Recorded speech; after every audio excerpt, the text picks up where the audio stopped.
Hey guys, what's up? It's Rob and Aubrey here in studio. Hey. We are just about to get going here with our Ready Take Live this week. So, Aubrey, we have a little something special here. We put out a poll. We asked people to tweet at us and get a chance to join our conversation here at Ready Take Live. And we said we would give away a LiveX swag bag for likes and comments and hearts and everything else. There they are. Oh my God, Rob. What? What is this? These are all our likes and comments that we've gotten so far over the past couple of hours. So I think it's okay. That's enough. That's enough of that. That's enough of that. No. Oh man. So do you think that our engagement bait is working this week? I'm pretty sure Facebook says we're not allowed to do that anymore, Rob. Really? I think that's the new rule. Is you're not allowed to do that. I thought that started next week. All right, well, I guess we're fucked. I mean, this is just another example of poor engagement bait, and oh well. I mean, we'll do what we can. They'll demote us, they'll derank us, all of those things. For all of our millions of viewers, we're sorry. Yeah. So anyway, we're glad you tuned in for another episode. This is Ready Take Live.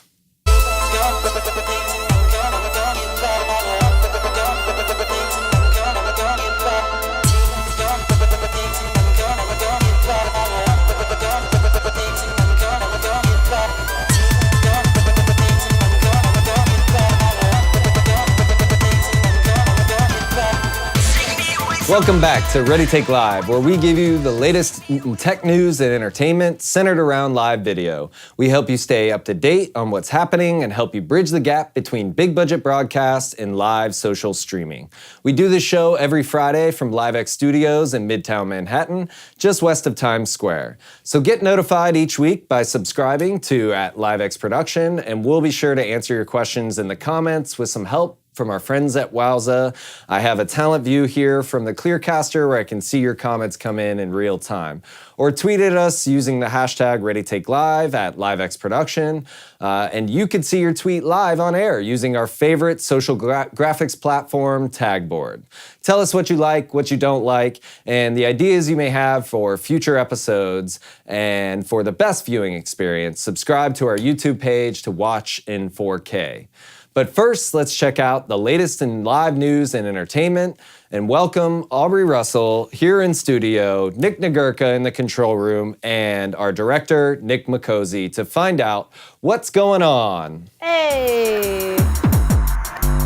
And we already got a note from Florida. Uh-oh. Hello from Florida. Hello from Florida. Hello from sunny Florida. Sunny Florida. We got a comment. Hi, Mom. Hi, Mom. Mwah.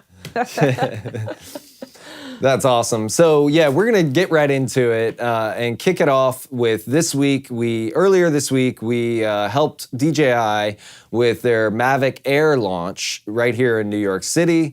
The Mavic Air drone at the Venture Unfolds event took place right next door to LiveX at SIR 37, and we were really excited to be on hand to help DJI for their third successive North American drone launch.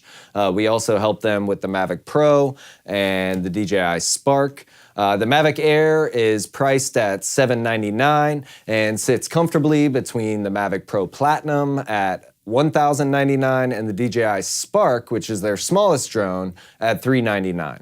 The Mavic Air has similar features to the Mavic Pro. It adds hand gestures and flight control of the Spark, as well as it has folding wings, which is something that didn't appear on the Mavic but does appear on the Spark. And there's a bunch of new features added to its quick shot, its flight autonomy, and new antennas.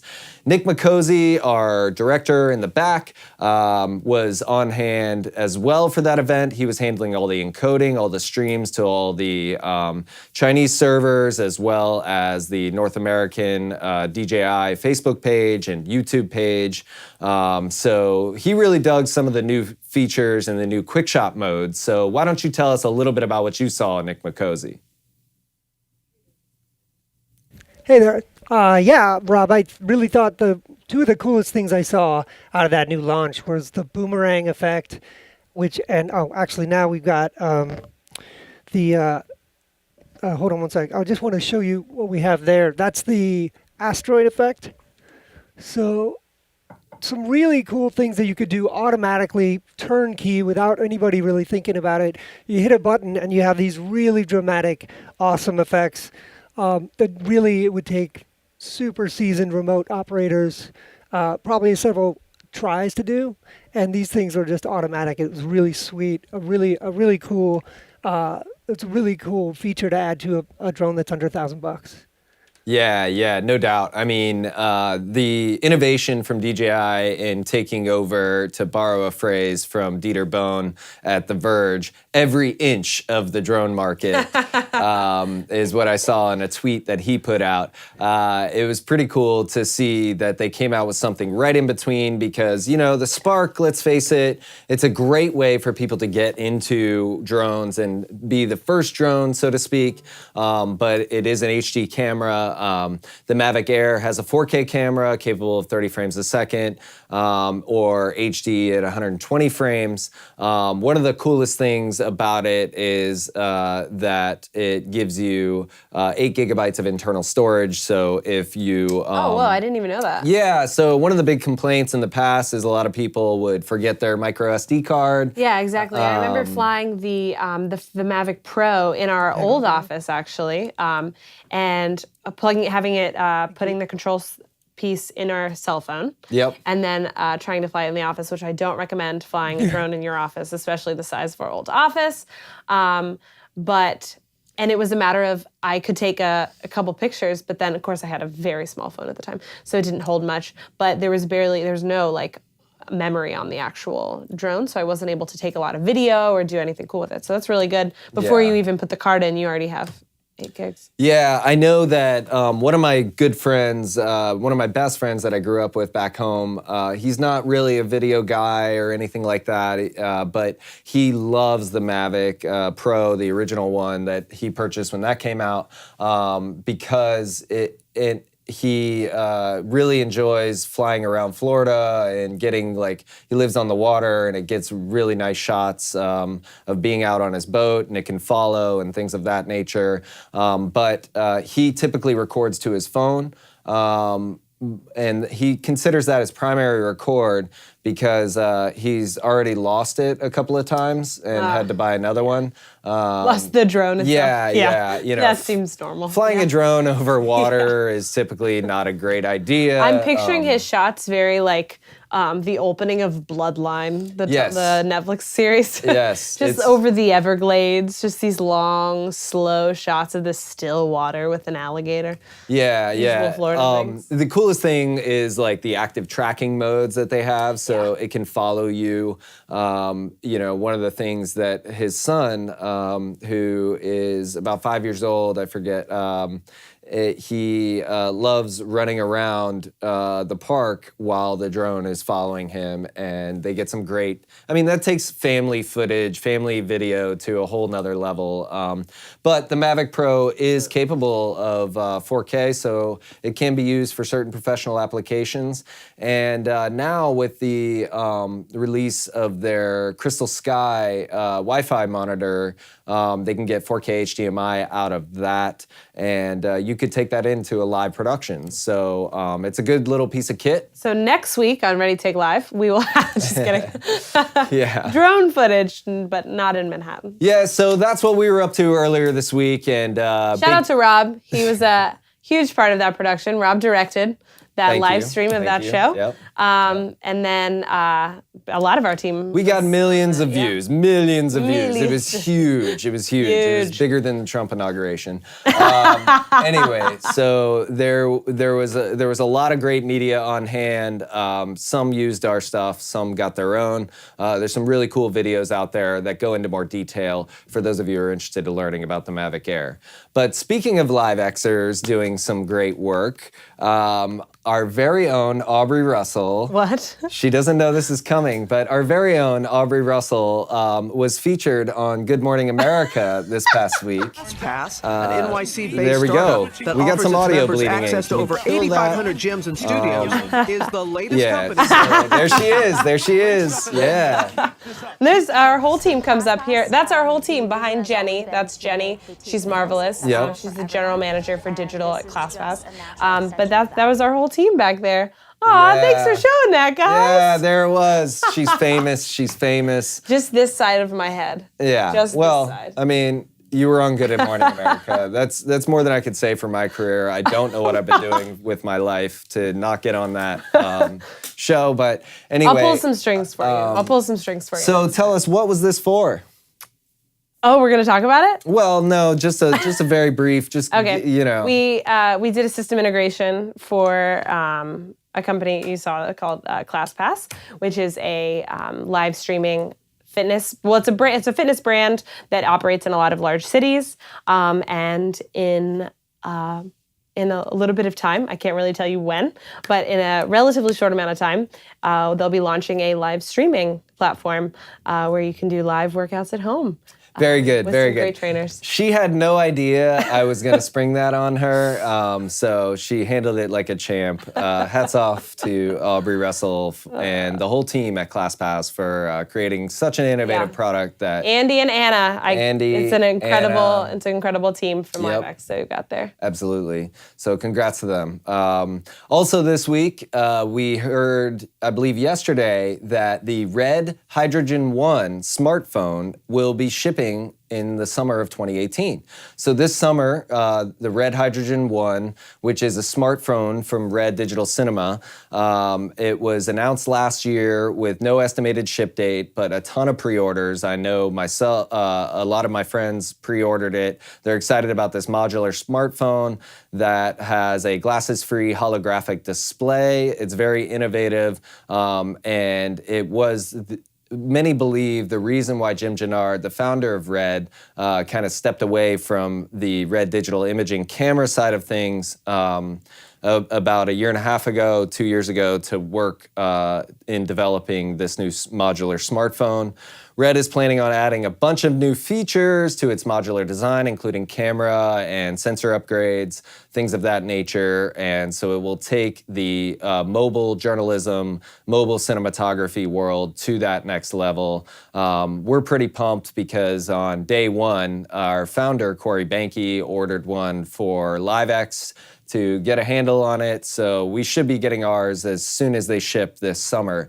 So there was no estimated ship date for the longest time, and no news about it since its initial announcement. But we're glad to see that the Hydrogen 1 will be coming to a pocket near you very shortly. To a back pocket near you. Back pocket near you. Hopefully it doesn't bend. Hopefully it doesn't bend. Yeah. So also this week in the news, SpaceX and Rocket Lab both launched new rockets. So those of you familiar with SpaceX understand that SpaceX has been working for many years on this Falcon Heavy Lift product that they can carry up to the equivalent of 18 747 aircraft payloads. That's 119,000 pounds, which is really impressive. It is the big step. Very impractical. It is. But actually, the reason why they needed to carry so much weight is because Elon Musk envisions this as being the start of interstellar space travel, commercial space travel. So the idea is that you will be able to load your car, your boat, your entire Disney house when you of have belongings. Mars. Yeah. So onto see you guys on this Mars space for our shuttle, next vacation. and really, I mean, that is a very good point that Aubrey brings up. One of the reasons why Elon Musk and SpaceX was founded is to get us off of this planet, because Elon, as many do, believe that our days here on Earth are numbered, and the only escape is for us to find new ways of space travel to bring more people to colonize Mars and to save the human race that way. So the Falcon Heavy Lift actually wasn't launched. It was a test fire, but it was a successful test fire. They believe that the next step, they won't have any issues with putting it out into outer space. So Yeah, they should. They might have some issues for getting people to sign up to be on the first launch, though. I tell you, I will gladly sign up for the first launch as long as they promise. No, I would love that. I mean, I would love to be a part of it. I mean, that is something that will go down in the history books. Yeah, definitely. I don't think I'd want to be on the first one, though. I think everyone will be honored. I really, I always thought I would die on a motorcycle many years ago. So you go out with your boots on really, at least. Yeah. I think that would be good, but as long as they promise that I'm just going up and coming back down, I don't really want to go to Mars. And just live. Yeah, You don't? no, not really interested. I hear they don't have, many live event work on Mars, so, I don't know what I would do for a job there, but... But you don't need money. That's the other thing. It's It's like Miami.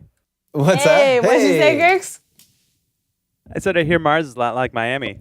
Yeah, I mean, it's, I guess, pretty hot, the red planet. But it's So they just changed it. It would be I just landed on Mars. Would be the new song.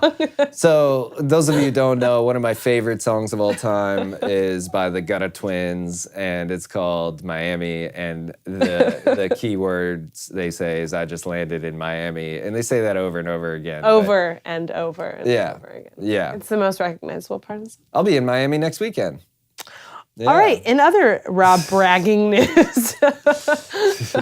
So also this week, space startup Rocket Lab launched their first successful rocket. It was their only their second attempt. They launched their #still testing rocket is the name of it into space on only its second attempt, and it was a really cool live stream that you all can go check out. It was complete with lots of commentary, and the startup clearly has a flair for media and has an idea. They had great quality to their live streams. Some of the live streams that I've seen from the European Space Agency and even some of the early SpaceX launches and stuff didn't have the same panache for video quality and angles and commentary to really tell the story of Rocket Lab and the launch itself. So well done. hats off to them for that. So next in news, we have also this week, there was Jurassic World live. Before we do that, let me just say real quick, another thing that Rocket Labs has is the Humanity Star. Oh, yeah. And the Humanity Star is this orb. Do we have a photo of it? I don't know if we do. It's okay if not. It's fine. So the Humanity Star is basically a large orb that's multi-sided with a reflective surface. And they launched it into space. And you can see photos of it there. And the idea is that it orbits the Earth and it reflects the sun's light on the Earth. Why is my question. Why is this something that you have deemed necessary? This entire thing seems extravagant. I was annoyed when I went to the website. First page of the website. I'm annoyed. Yeah. Because it's a photo. It's like a live photo. And then there's a icon at the bottom that says scroll. Nice. Well, thank you. I wouldn't have thought to even, come on, people. But it does say they're worried about humanity, so maybe they figured we needed to know that we're supposed to scroll on a touchscreen device. But basically, everyone's very upset, and I agree. It's being called space graffiti, not in a good way. It also travels the Earth every 90 minutes, which is an ridiculously fast speed. Yeah, it is. That's insane. That can't be, that means that if it gets out of orbit, that could mean horrible things. It's traveling extremely fast. It is traveling extremely fast, and the reason being is they want, It's proximity in orbit and the weight of the device itself, but they want it to be able to be seen by everyone on Earth quite frequently. And the idea is it's called the Humanity Star because we can all look up at this bright, shiny object in the sky and feel as a citizen of the world and be joined together. As if the sun or the moon just wouldn't do that for us. Yes, You yes. know? No, we need a man-made object. We need a man-made So, yeah, object. some people are calling it rubbish, and I think it begs the question of who owns advertising rights to the stars. Ew. And, a lot of people are up in arms about this New Zealand Kiwi company, New Zealander. Yeah, whatever you say.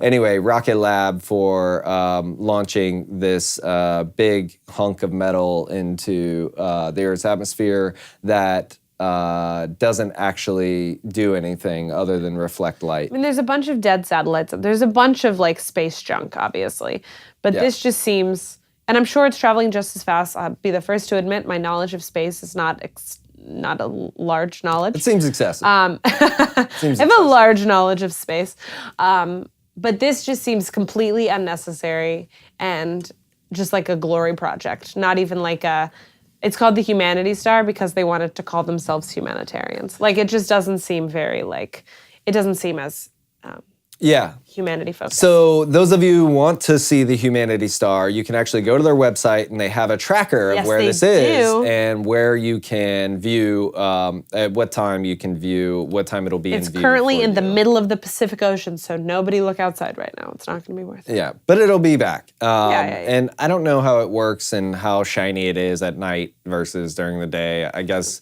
whatever. You'll have to figure that out yourself. But anyways, moving on. Yeah, Jurassic World Live. Yes. So Jurassic World Live, real quick, it's a tour. Arena tour. It's an arena tour that is going to be a face-to-face experience with life-size dinosaurs. Obviously, the T-Rex will be there. Yes. It's Jurassic World. Yes. And Blue. The Velociraptor, Blue. My man Hopefully. Blue. Yeah. Hopefully. Blue will be there. And other faves from the film franchise. Sounds like a fun family evening is what it sounds like. I think it's going to be amazing. Bring the kids. You know, I was a little sad. I know a lot of people were glad to see The Greatest Show on Earth leave and end its final year. Oh, Ringling Brothers. But I think this is kind of the new big top with animatronics and life-size dinosaurs. I know if I was a kid and I saw a life-size T-Rex and a life-size Brontosaurus, whatever, I think I would lose it because what kid doesn't like dinosaurs? But anyway, it's a live action event that will be coming, I believe, in 2019, fall of 2019. Yeah. To a hometown near you. Check it out. Which obviously means there's even more movies in the works. Yes. Because they're not going to release this and then not release a movie after it. Yes. So they will transport you to the Isla Nebula where you can get a firsthand glimpse at the dinosaurs. Exactly. Okay. So also this week, a little more serious note, Rupert Murdoch had his attempted buyout of Sky and merger between Fox and Sky deal blocked by regulators. There was a tweet that came out from the UK Competition and Markets Authority that talked about how media plurality concerns were found and that there was no lack of genuine commitment to broadcasting standards. And the deal is overall regarded as against the public interest. So this doesn't absolutely kill the deal altogether. These were the initial findings from the UK government. I think that we have some tweets here behind us, courtesy of Tagboard. But yeah, I think that this is a strong stand by the government in Great Britain to block this trust that Murdoch is trying to create. And I wonder if Murdoch will try to buy back some of his business that he sold to Disney to be able to make this deal. So Yeah, it also wouldn't be the first time that public interest was set aside for big business. So yeah, I mean, Ew. it's kind of funny though when you look at the stark contrast between the UK and the US right now, and our FCC and what they've done to favor big business and telecom providers with the recent rulings on net neutrality. I think it is stark contrast to see that the monopoly in news is still regarded as a bad thing in the UK, and I'm glad to see anytime we can create more competition in the media marketplace. So we have a comment from Facebook Oh. from Jeff Adams. We got the best live stream show on the planet. nice. Thanks, Jeff. Really appreciate until it. he gets to Mars, Yeah, we can yeah. claim that title. Yeah, thanks, Jeff. Really appreciate that. And Chris Georgione, sorry, I know I'm murdering that last name, really likes these director's chairs. yeah, they're pretty sweet. We're pretty sweet. We don't have our names on them. We gotta get the Ready Take Live logo. Oh, that would be sick. On the backs. Yeah, we gotta get that done. Okay, so lastly, this week, we're gonna end on kind of a sad note for our What's Going On segment. Winston Hendrickson was recently passed away. I just wanted to say that the world of arts and media lost a great ambassador in Winston Hendrickson. He was the VP of digital imaging at Adobe Systems and had been a part of the organization since almost the beginning. He was a great teacher and ambassador for the genre of photography and helped father many of the features and innovations that you find in Photoshop that also made their way into Premiere, After Effects, things of that nature. If you want to read more about his life and career, check out Scott Kelby's blog. Shout out to Scott Kelby, my former boss at Kelby Media Group, where he wrote a nice tribute to the man and legend Winston Hendrickson. Just really a sad. You can see him here in Antarctica. This was one of. I love that photo. It's a great photo. So good. He took this trip with Russell Brown. I initially saw this news on Russell Preston Brown's Facebook, who was one of the original creators of Photoshop, along with Thomas and John Knoll. And there's a really nice tribute that he gave to him there as well. So yeah, if you want to read more about what a great loss this was for media arts and entertainment, then go over to Scott Kelby's blog and check that out. So that's what's going on in live media and entertainment. Stick around for our in-depth segment this week where we talk about crafting better Facebook Live videos, boost, and social ranking. But first, let's take a moment to talk about a new unit of time created by Facebook called Flicks. This is Ready Takes.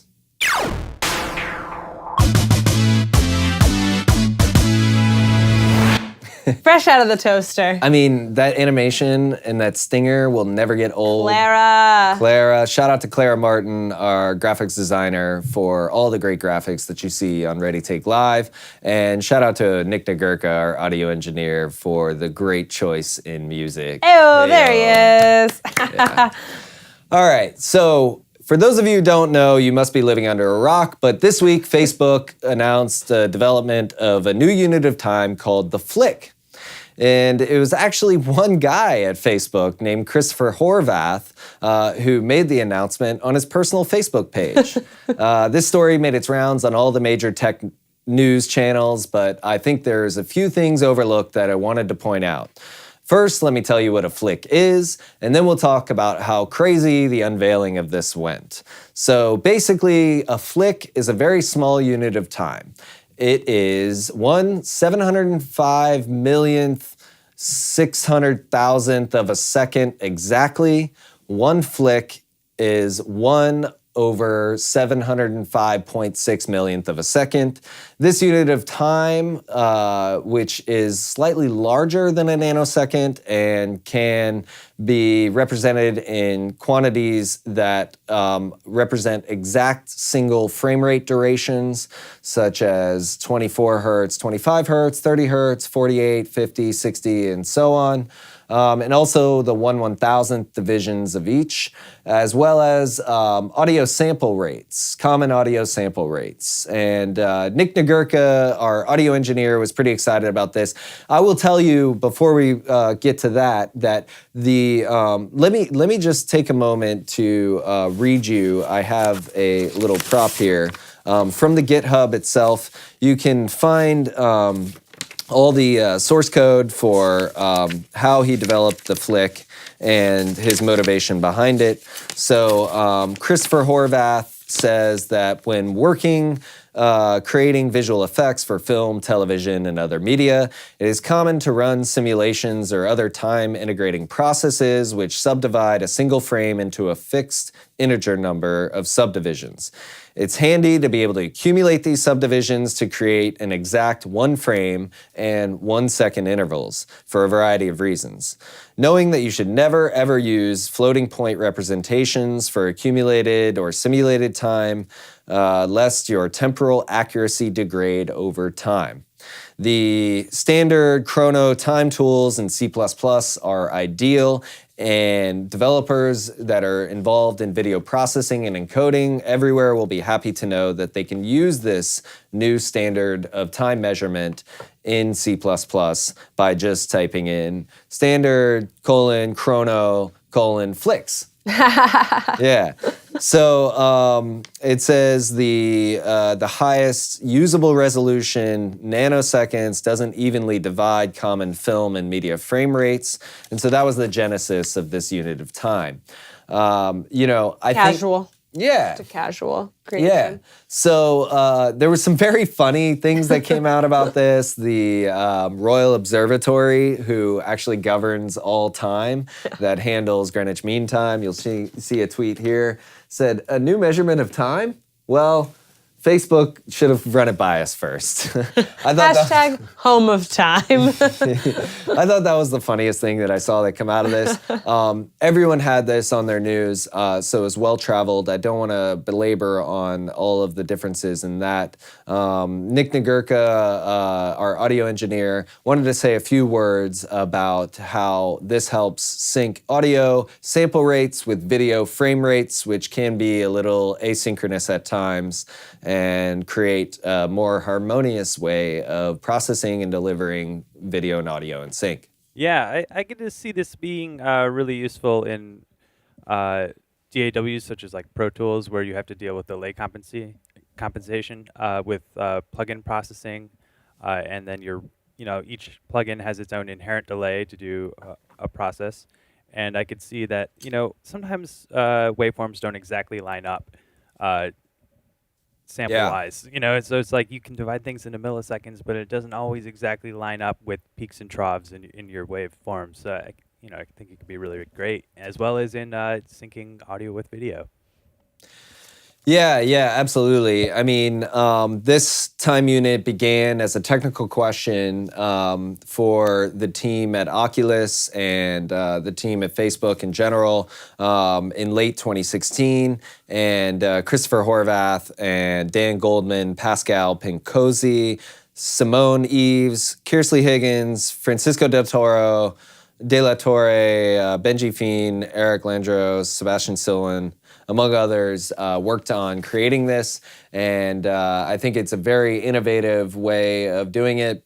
Other people have tried to create units of time in the past to make sense of things, but they weren't as big as Facebook. So I guess when you kind of run the world that Facebook does now, then you can go ahead and create a new unit of time. I think I'm most impressed that it only took them a year.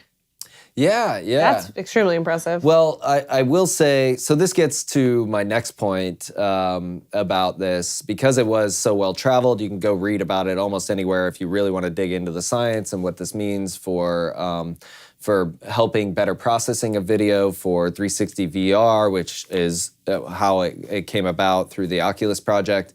But one of the coolest things is that this guy, the announcement was made on Christopher Horvath's Facebook page.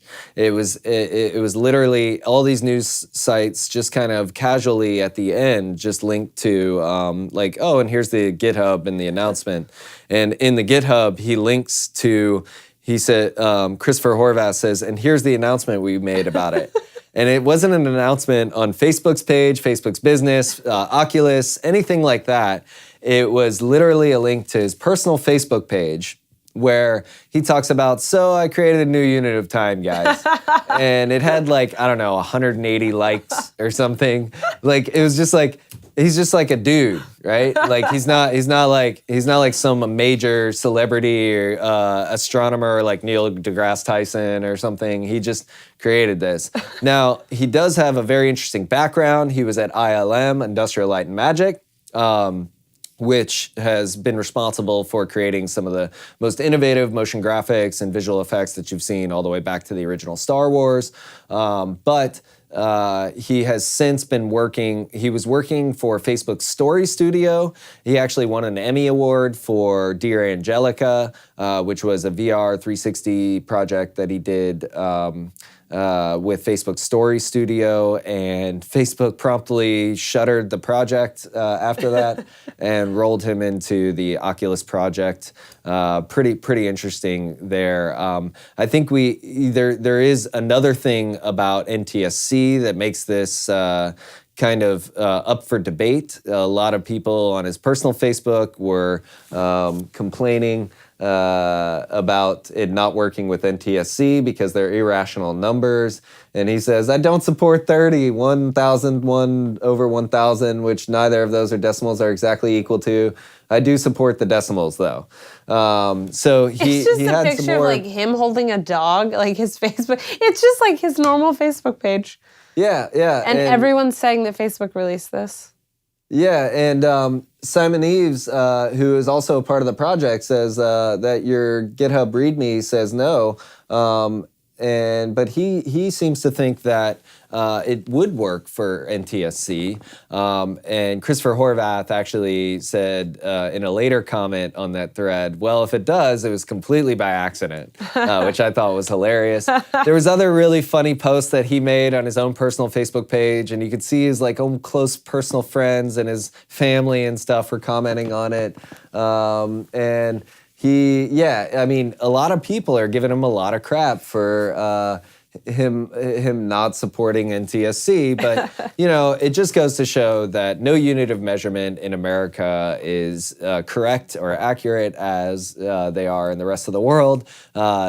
PAL is far better system in that it relies on whole numbers, not the 23976, 2997, 5994, and so on. Those are just representations. For those of you who don't know, those are actually irrational numbers. NTSC is an actual variable frame rate, so you can't exactly say when those decimal points like end, and that's why you can't find a unit of measurement that can accurately be divisible by NTSC. So it's very, very interesting. There was a lot, I mean, it was hilarious. I saw like a post on his Facebook page where he was like, oh, wow, I'm on the verge. Like, he clearly had no idea what was coming and how big of a game changer this was. So hats off to, he said, I guess this is my 15 flicks of flame. Flicks of fame, like his 15 minutes of fame. Yeah, so it was pretty funny there. So I had to highlight flicks because it's not every day we get a new unit of time in video processing and encoding. So hats off to Christopher Horvath. And I'll be interested to see. Obviously, VR is going to be using it for Oculus, but I'm interested to see who else actually implements it. Yeah, uses it day to day. I mean, it's interesting because if it works, I don't see why other organizations wouldn't rapidly adopt this, and why other coders, especially because it's already built into C++ Yeah. language, and it can be used today if you'd like to go and write a code using Flix instead Yeah. of the typical Nano S time format that you would see in a line of code for video processing. So, Hey, Rob, yeah. speaking of language, one of the things that I thought was kind of crazy about this is if it actually catches on, which I think it's going to. First of all, it's weird that Facebook didn't release it and that it was Christopher himself, and Facebook's like, okay, go ahead. But also, I think some of these numbers are so crazy. I'm thinking about logically, how do you talk to your colleagues in workflow? How do you say, oh, the spec should be 5,885,880 flicks?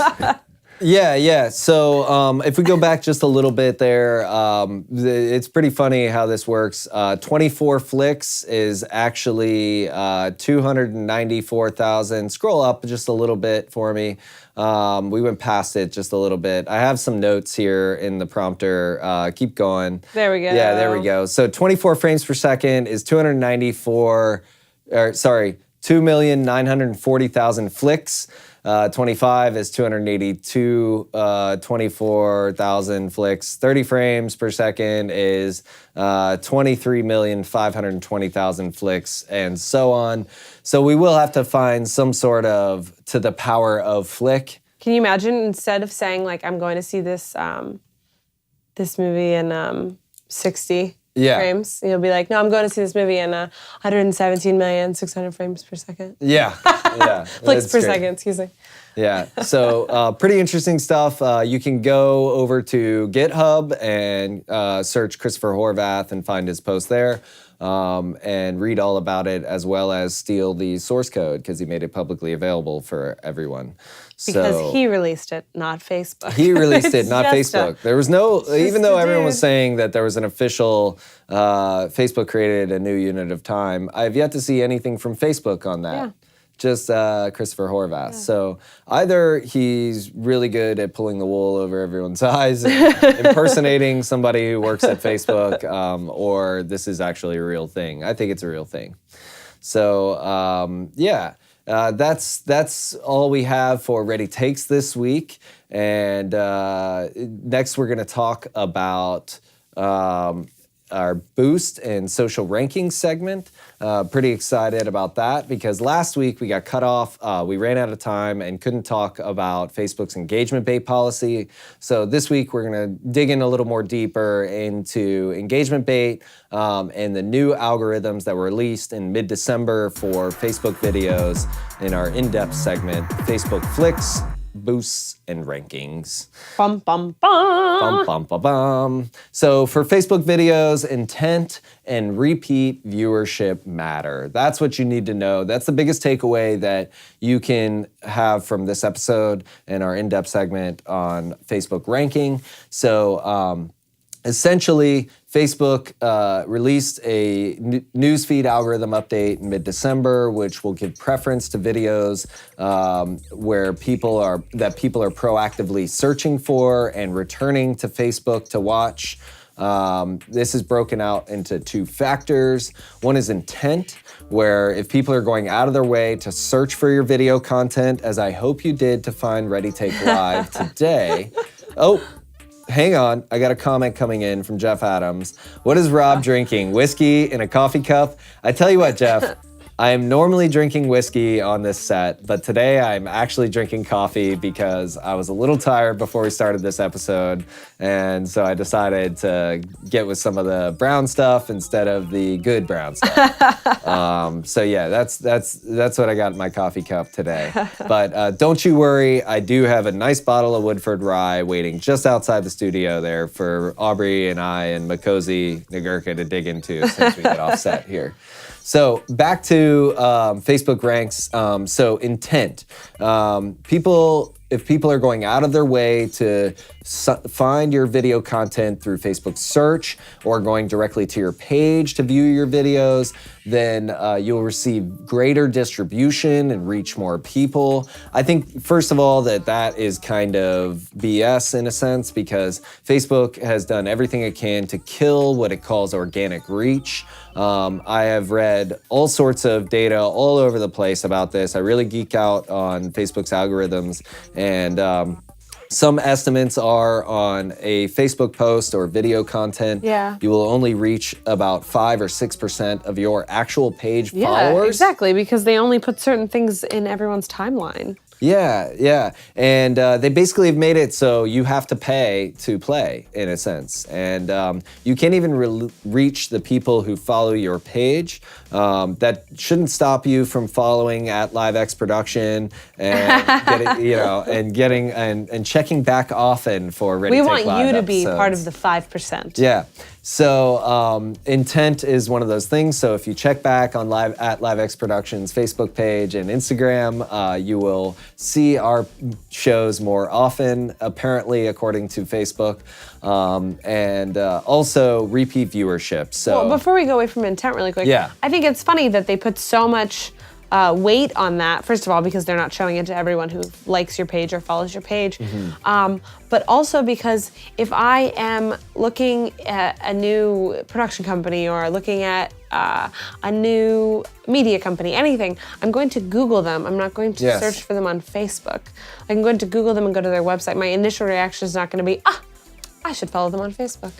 Yeah. I mean, it's really tough to get around that because, let's face it, nobody goes to somebody's page. No. Right? Yeah. They just expect things to come into their newsfeed. And how could you find things in your newsfeed if Facebook won't show them to you? Exactly. Now, for instance, I actually look at and click on a lot of posts from The Verge because I think they're amazing, and I love all the news that comes out, and I'm kind of a tech geek in that way. Yeah, totally. So my newsfeed is a little Verge heavy. I actually wish it wasn't so Verge heavy. Not that I don't want to see stuff from The Verge, but literally every other post in my Facebook newsfeed is a Verge post.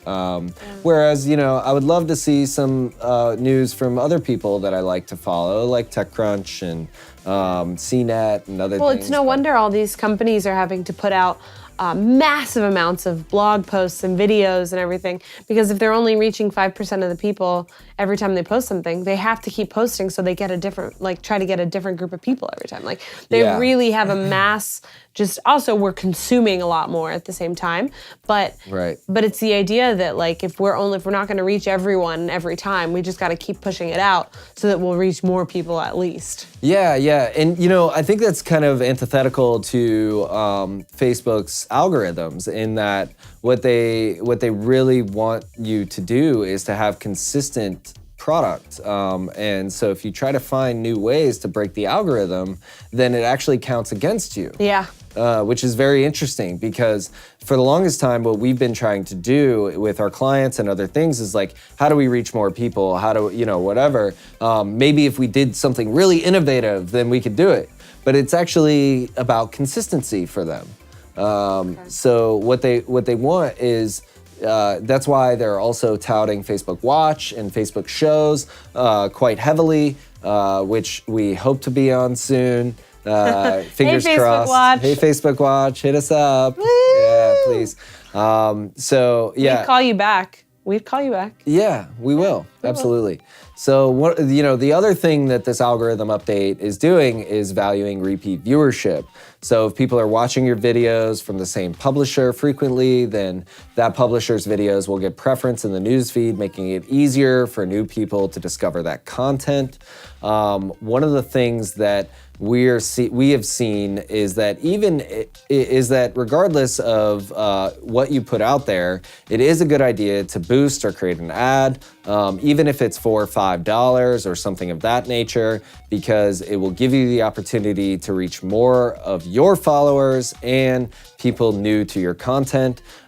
Because the organic reach no longer exists, essentially, it's a very sad state in media that You have to pay for your airtime, so to speak. I liken this to back when I used to do commercials, and we would always talk about the budget process and the planning process of what's the air buy, what are we going for? Is it a 30-second spot, a 60-second spot? And is it going local, national, regional? What area should we target with our messaging and things of that nature? What are the demographics? So essentially, Facebook has brought this old TV mentality of the air buy back to Facebook news feeds, and I really do not like it and think that the FCC should step in right away and declare Facebook and other big social media platforms to be telecom providers, because a lot of people do not leave their Facebook news feeds. They hardly Google anything, whatever. I mean, some people, they spend much more time on Facebook, Twitter, Instagram than they do looking through pages on Google. Well, Facebook's trying to fix that, though. Now they're trying to take a step back, and they announced that they're doing, what was it specifically? That they are, Zuckerberg wants to take it back to the original of just like making it more of human-to-human interaction. I'm interested to see how that's going to affect all of this. And maybe this is how they're making it happen, but at the same time, like if you're only reaching a small percentage of the people that you're trying to reach, how human-to-human is it actually? Yeah, absolutely. And you know, one of the things that we've learned in crafting in Facebook posts for Facebook Live and other video posts is that you really want to be very careful with the kind of content that you put into your posts, and also the kind of content that you show on screen. Yeah. So they do not like mid-roll or pre-roll ads in your Facebook videos, as well as they don't like a lot of text on screen. Although the viewing public really values a lot of text on screen, they like to watch without sound. I know a lot of the younger generation especially likes to watch things on YouTube and things of that nature with closed captioning on. And the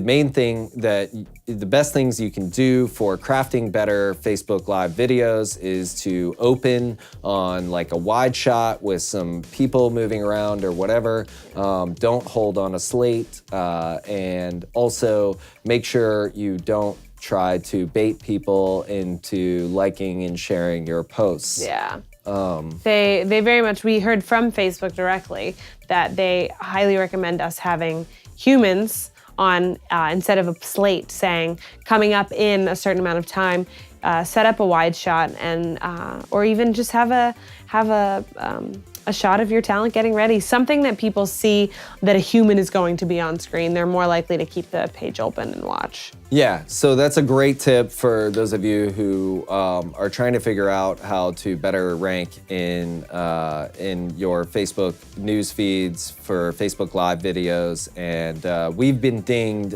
in the past for having something as simple as a ticker.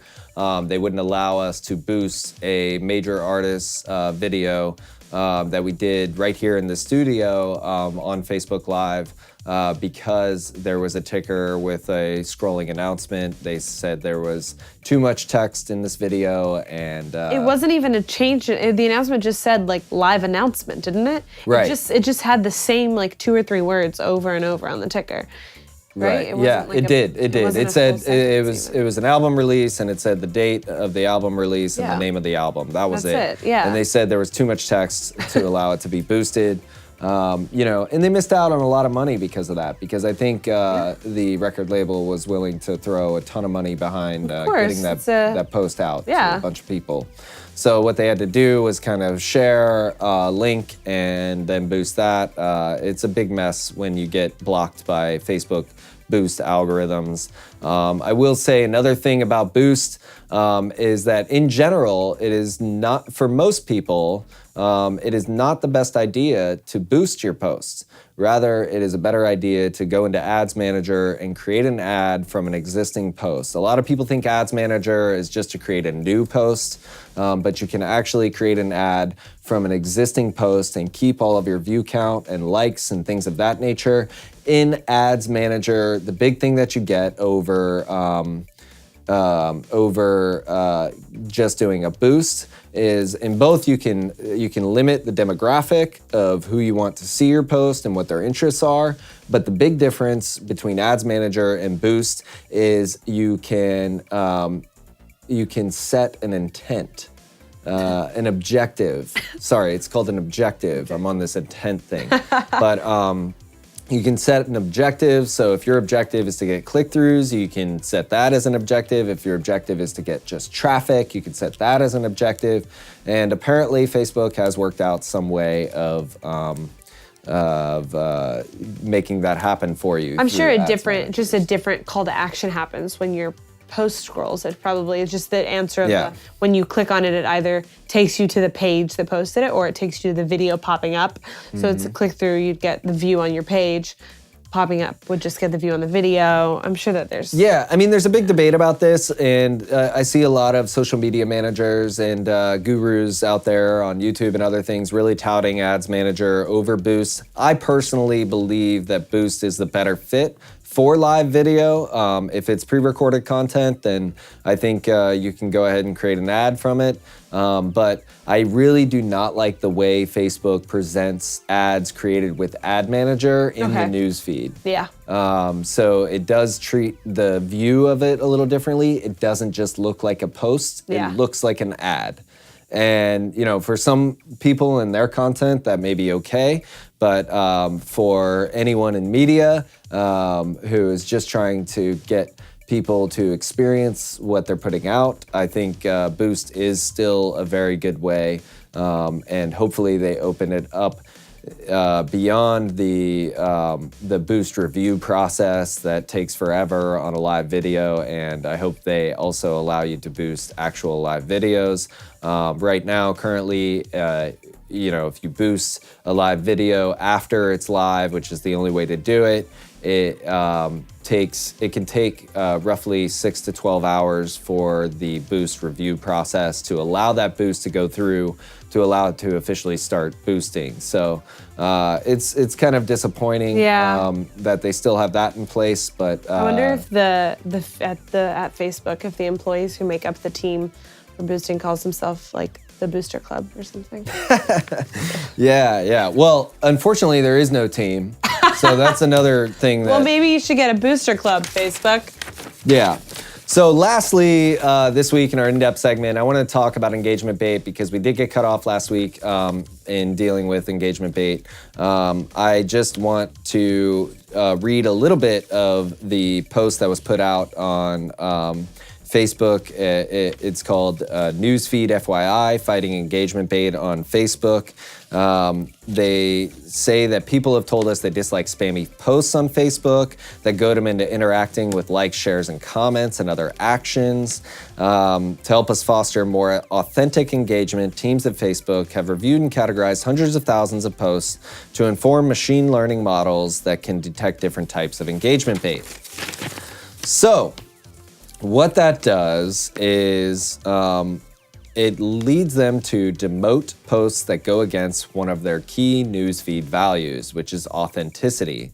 Similar to other recent efforts to demote clickbait headlines and links to what they call low-quality web page experiences, they want to reduce the spread of content that is spammy, sensational, or misleading in order to promote more meaningful content and conversations. So how this will impact pages, they say that publishers and other businesses that use engagement bait tactics in their posts should expect more significant drops in their reach, and page admins should continue to focus on posting relevant and meaningful stories that don't use engagement bait tactics. So you can learn more about engagement bait by going to Facebook Blueprint, which is their their learning site for social media managers and Facebook business. Facebook Blueprint is an amazing resource for anybody who's interested in digging into the deep reasoning behind the way Facebook social ranking works. This will be used to further punish people or pages who repeatedly use engagement bait in their posts. So if you continually do it, they will continue to demote and de-rank, devalue your posts. So real quick, here's some examples of what to avoid before we sign off. There's tag baiting, which is asking people to tag their friends. There's comment baiting, asking people to comment with specific answers, words, numbers, phrases, or emojis. vote baiting, which is asking people to vote using reactions, comments, sharing, or other means of representing a vote. React baiting, asking people to react to the post, includes like, love, haha, wow, sad, and angry. Those are the emoji options. And there's also share baiting, which is asking people to share posts with their friends. I love those. The if you really love your friends, you'll share this post with them. Yeah, it's classic marketing techniques, but Brings me back to old school viral emails. Something good will happen to you if you share this with up to 10 people in the next 6 minutes. That's right. That's right. Yeah. So Facebook says that if page admins post authentic and valuable content, they shouldn't feel too much of a squeeze. Although I am very skeptical of this because it at this time is all machine learning and computer-based algorithms. I think what we need in general in Facebook is a more human approach. If something does get flagged for inappropriate, spammy content, I believe that something that is very obvious to the machine learning AI models can be demoted automatically, but something that is more on the fringe of what may be or may not be a low quality experience, to borrow their term, I believe it should be a review process. And I also think there ought to be some sort of notification for marketing people and people who create ads and posts so that you know when you are getting dinged, so that you're not just wondering, why my post isn't getting that many likes or Definitely. shares. I'll be interested to see too, because since Facebook owns Instagram, how much of this is going to carry over, because I mean, almost every celebrity page that I follow has things that are like, if you feel this way when your friend does this, comment with, and then specific emoji. Yes. And these are just human pages. These aren't for, well, they are because they're personalities, so they are a business in and of themselves. But they're not doing it necessarily for that same reason. It's a way to actually interact with the people that follow them and think that they have a real relationship with these people, which we don't. Yeah, it's really sad. I mean, I think that Facebook loses some of the community aspect, and it certainly loses some of the tools that people and brands have to communicate with their audience. So, I think there is a better way, but who am I to tell Facebook how to run its business? That's all the time we have on this week's episode of Ready Take Live. And if you like this show and want to be notified, hit the like button. Be careful. At Engagement bait. Production. Yeah. Hit the like button at Facebook's LiveX Productions Facebook page. Follow us on Instagram and Twitter, and subscribe to our YouTube channel to watch in 4K resolution. Send us your questions and comments about anything you see in the show to @LiveX Production using the hashtag ReadyTakeLive. Big thanks to Tagboard for their social TV graphics system, and huge thanks to Wowza for developing their Clearcaster encoder, which we use for Facebook Live, and the talent view that I'm seeing with your questions and comments come in real time. As always, we'd like to thank our founder, Corey Banke, and LiveX Studios in Manhattan, and everyone in the back working so hard to make this show possible. For Ready Take Live, I'm Rob Baynard. I'm Aubrey Russell. Wishing you the best of luck on your next live production. Take care, guys.